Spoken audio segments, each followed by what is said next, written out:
দই কাতলা বানাবার জন্য প্রথমে আমি কাতলা মাছের পিসগুলোকে হলুদ ছাড়া নুন আর গোলমরিচ দিয়ে মাখিয়ে ছাঁকা তেলে ভেজে নিয়েছি। এবার সেম কড়াইয়ে আমি গোটা শুকনো লঙ্কা আর গোটা গরম মশলা ফোড়ন দিয়েছি। এরপরে আমি অ্যাড করেছি পেঁয়াজ, আদা আর টমেটো পেস্ট। মশলা ভালো করে কষলে তার থেকে তেল ছাড়লে আমি গ্যাসের আঁচ কমিয়ে ওর মধ্যে দিয়ে দিচ্ছি ফেটিয়ে রাখা টক দই আর কাশ্মীরি রেড চিলি পাউডার। এবার এই সমস্ত মশলাকে আমি ভালোভাবে কষাবো, মাঝে মাঝে একটু গরম জলও অ্যাড করছি।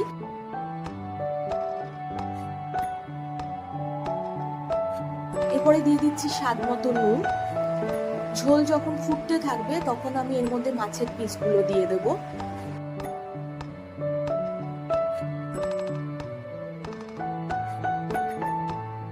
নামাবার আগে আমি দিচ্ছি 1 টিস্পুন ঘি আর গরম মশলা গুঁড়ো।